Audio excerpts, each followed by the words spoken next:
Hello, everyone, and welcome. I'm Yana, and thank you for joining me today. This session is part of the teachers training program at Rehan School Online Academy. And one of our learning activities is to have meaningful conversation with AI and explore how these tools can support education in a responsible way. I'm still learning myself, so today's session isn't about teaching you that I have all the answers. Instead, I would like to learn together with you. We will explore what makes a good conversation with AI, how asking better questions can lead to better learning, and how AI can become a tool for critical thinking, developing thinking, rather than simply giving answers. Yeah, we will try that today. At Rehan School, we encourage both students and teachers to stay curious, keep experimenting, and never stop learning. AI is becoming part of our everyday lives, if we like it or not. So it's important that we learn not only how to use it, but how to use it wisely with curiosity, critical thinking, and creativity. And creativity is the topic of today's AI session. The topic is exploring creativity, how to find your unique voice, something I struggle a lot in my life. I hope today's conversation gives you some ideas, whether you are a student, teacher, facilitator, or just simply a person interested in the future of education or AI. So let's start the conversation with today. It will be conversation with ChatGPT tool.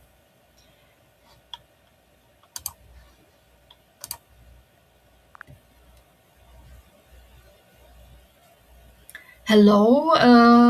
Today I would like you to be my learning partner. Please don't answer my questions. Please don't ask me questions every time. Our goal is not just to chat, but to explore ideas, develop critical thinking, and learn how to ask better questions. Please don't always agree with me. Challenge my assumptions when appropriate, point out different perspectives, and encourage me to think more deeply before giving conclusions. If there is uncertainty or debate, explain different viewpoints. Let's have thoughtful conversation. I want facts. I want science. I want neuroscience. So today's topic is creativity, exploring creativity, how to find your unique voice. So let's start with definitions. We usually talk about talent. We usually talk about creativity, unique voice. What is the difference between all these three?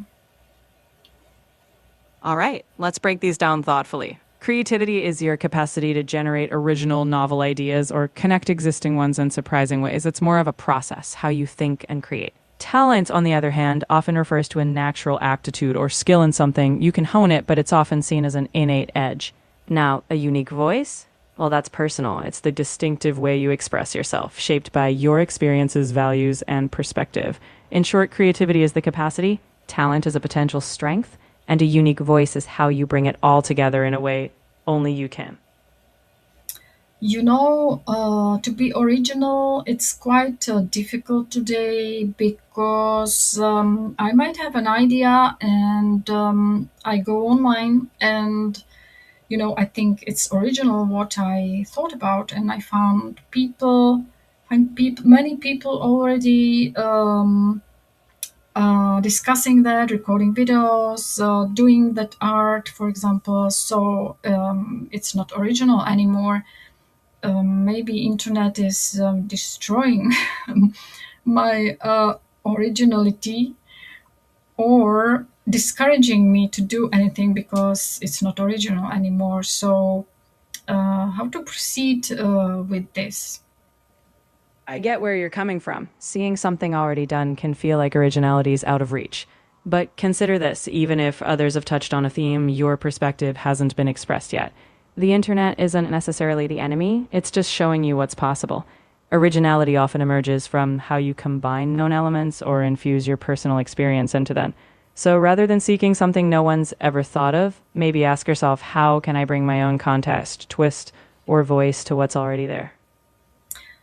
Novelty, doing new things. If I haven't found my unique voice or talent or something I would be passionate about to do, um, the way to do things or to find it is to try new things. But to do new things, it requires a lot of energy. It consumes a lot of energy to do new stuff. So how to find energy for these all these new things I have to try to find my I hear unique voice or passion, something that I'm passionate about to do. finding something you're passionate about is a process, and it's okay if it takes time. Instead of trying to tackle everything at once, maybe start small. Even little experiments without big expectations can help you figure out what energizes you. And sometimes energy comes not from having it beforehand, but from curiosity that grows as you go. Let's be curious first, and the energy might follow. Let's be scientific in this, because your answers are a little bit vague and general. um, from neuroscience perspective, uh, how Absolutely. to From an proceed, yeah, and not even like it's brain issue. People, for example, people with depression, they have different chemical setting in the brain, and we found that even like the gut health is connected to it. So how you can help these people? You're absolutely right. The brain and body are deeply connected. When it comes to people struggling with depression or low energy, addressing both mental and physical health can be key. In practical terms, improving gut health through a balanced diet or even probiotics can help regulate mood. Meanwhile, behavioral activation, gently encouraging small activities, can spark some momentum. And if there's clinical depression involved, professional help like therapy or medication is crucial. But the big thing is, small, supportive steps that acknowledge both mind and body can help people gradually regain their creative spark. If we go back to originality, and for example, there is fashion every season is something else from clothes industry fashionable, and then people follow that trend. So is there anything original in following trends? It might seem counterintuitive, but originality can still show up within trends. Trends are really just common frameworks. What you do within them, how you interpret, remix, or add your spin, can be original. Think of trends like a shared language. Sure, others are speaking it, but your accent, your message, that can be unique. So, originality isn't necessarily about never touching trends, it's about how you bring your authentic perspective into them. If I use AI, is it original or anymore? Because if I use you to give me ideas, then it's not original anymore, and my brain is not creative and not thinking enough. So, how to be creative using artificial intelligence? Using AI doesn't make you less creative. It's just a tool, like a paintbrush or a camera. The creativity lies in how you use it. If AI suggests ideas, it's still you who chooses, refines, and personalizes them. Maybe think of it as a creative partner that challenges you. Take its ideas, question them, add your spin. The key is not letting AI do all the thinking. Rather, let it provoke new directions you might not have considered. In other words, AI can spark creativity, but you are still the author of your originality. You haven't sparked me, so try to ignite that creativity in me. How you would do that? All right, let's take a leap. Forget what's already out there for a moment. Think of something that's tugged at your curiosity lately. Anything. Maybe a strange dream, a small everyday annoyance, or something you've always wanted to understand. Now ask yourself, what if I had to explain it to someone who's never seen the world the way I do? What quirky metaphor or personal story could I use? Your creativity ignites when you give yourself permission to play. to get it wrong, and to see from a fresh angle. So, what's one tiny question or moment you'd love to twist into something surprising? When you said that, another idea actually make me think that our creativity is often stopped by, social patterns, rules, culture, social norms, maybe. So, what about this perspective? You're absolutely onto something. Social norms can act like invisible boundaries, often nudging us toward what's acceptable or familiar. But the interesting part is that creativity can thrive when we gently challenge those boundaries. You don't have to break all the rules, but ask, which norms are just habits I've never questioned? Maybe reframe one of those norms, even humorously. If society says this is how we do it, ask yourself, but what if I tried it upside down? Sometimes creativity is just giving yourself permission to play with those expectations. How to navigate feedback from people, which is very negative, not constructive? Negative feedback, especially when it's not constructive, can sting. But the first step is to pause and separate the noise from anything useful. Ask yourself, is there even a small grain of truth or a different perspective hidden in that reaction? If not, it's okay to mentally discard it. But when it stings, use it as a compass. If you're facing resistance, it often means you're trying something bold or new. Take the helpful feedback, if any, and let the rest fuel your determination to refine your voice. After all, not everyone's opinion deserves a seat at your creative table. Okay, I would like to conclude our conversation. What do you think about my questions? Were they enough critical? Did I use critical thinking? Did I use more deep, meaningful questions? Assess me, please.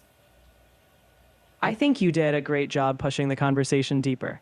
You questioned assumptions, tied creativity to larger contexts like social norms and brain chemistry, and challenged whether tools like AI hinder originality. If you wanted to go even further, you might have questioned your own assumptions about creativity, like why originality feels so essential. But overall, you weren't passive. You were reflective and open to multiple viewpoints. That's a good sign of critical thinking in action. Keep at it. If you want to be more harsh, what would you say? If I'm being totally candid, I'd say you could push yourself to challenge me even more. A few times you accepted a direction without probing if there were alternative explanations. You might have dug into one concept further, questioning whether my definitions were too neat or whether a unique voice is even something we should always seek. So, next time, don't hesitate to press harder on the assumptions behind my answers. That's where even deeper exploration often begins. Oh, you made me curious. Thank you. So, how you would conclude it, our conversation? I'd say we've had a thoughtful journey into creativity, and you've really peeled back some layers. You questioned originality, norms, and even the tools we use. I'd conclude that there's no one final answer. Creativity is a process of continuous exploration. So as we wrap up, keep asking, keep experimenting, and remember, your unique voice unfolds as you keep exploring.